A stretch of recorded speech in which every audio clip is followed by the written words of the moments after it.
তোমরা কেমন আছো? আমি আজকে আমার ভিডিওতে দেখাবো মেশিনের কিভাবে যত্ন নিতে হয় আর মেশিনের উপরের অংশগুলোর নাম আমি ভালো করে তোমাদের দেখাবো এবং তাদের কার্যাবলী বুঝিয়ে বলবো। এই হচ্ছে আমার মেশিনটা। এই মেশিনে দেখো, মেশিনের প্রত্যেক এবার এটা আমার অনেক পুরনো মেশিন, উইনার কোম্পানির মেশিন এটা। এবার এই মেশিনটা ছোট মেশিন এটা। এবার দেখো যে ওপরে যতগুলো এই ছিদ্রগুলো আছে, ওপরে দেখো উপরের এই যে এই ছিদ্রগুলোতে তেল দিতে হয়।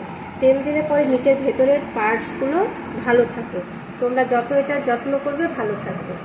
এই হচ্ছে মেশিনের একটা পার্টস, এটাকে বলে হুইল মানে চাকা। আর এই যে দেখতে পাচ্ছ এই সুতো, এটাকে বলা হয় বেল্ট। এই চাকাটা কি করে? চাকাটা সুচের ব্যালেন্স করে, যেখানে যে সুচ আছে এটা ব্যালেন্স করে।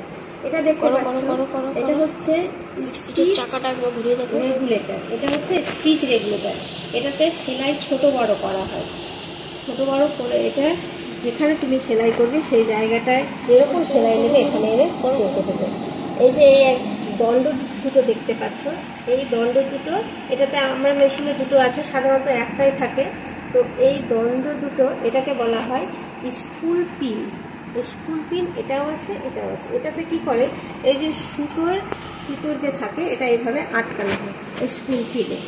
এটা হচ্ছে এই অংশটা দেখতে পাচ্ছ, এটা হচ্ছে প্রেসার ক্যাপ। এটাকে বলা হয় প্রেসার ক্যাপ। এই যে এই অংশটা দেখতে পাচ্ছ, আমরা চলে আসলাম ফেস প্লেটে। ফেস প্লেটের এই অংশটা দেখতে পাচ্ছ, এই অংশটা এগুলোকে বলা হয় থ্রেড। এগুলো হচ্ছে থ্রেড গাইড। এটা এই অংশগুলোকে থ্রেড গাইড বলে, অথবা হুক বলতে পারো এই অংশগুলোকে। এবার এই অংশটা যে দেখছো, এটা হচ্ছে পুরোটা টেনশন। এই পুরো অংশটা টেনশন। এই যে এই অংশটাকে বলা হয়, এই অংশটা হচ্ছে টেনশন না।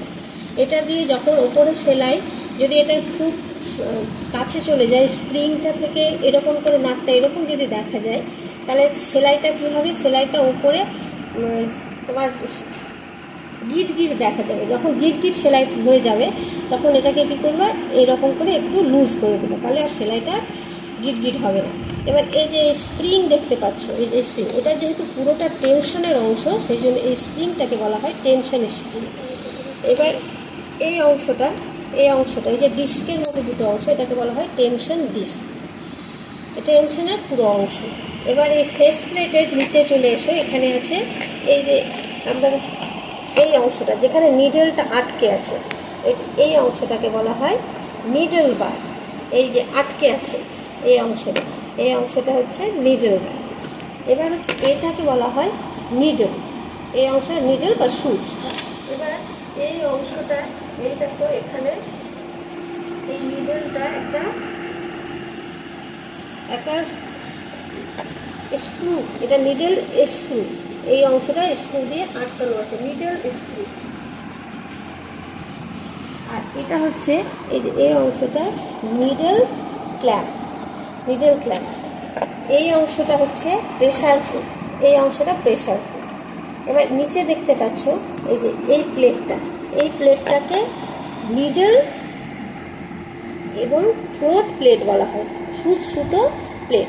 এই প্লেটটাকে, এই যে অংশটা দেখতে পাচ্ছ, যেটাকে আমরা বাংলাতে দাঁত বলি, দাঁত বলতে পারি, এই অংশটা, এই যে দাঁত। এই যে অংশটা দেখতে পাচ্ছ, এটা সাইডে এরকম করে সরে গিয়ে, এটাকে সরিয়ে আমরা নিচের অংশ সম্বন্ধে দেখতে পাই। তাহলে এটা হচ্ছে সাইড প্লেট। আমি এই মেশিনের অংশগুলো কাজ বললাম, এগুলো হচ্ছে স্ক্রু দিয়ে আটকানো। এই জায়গাগুলোতে ভালো করে তেল দিতে হয়, এগুলোতে পরিষ্কার করতে হয়। এই অংশগুলো আমি আজকে উপর পার্টের সব অংশগুলোর নাম বললাম। এবং যদি এই ভিডিওটা খুব ভালো লাগে তাহলে লাইক, শেয়ার, সাবস্ক্রাইব অবশ্যই করবে। নমস্কার, শুভরাত্রি।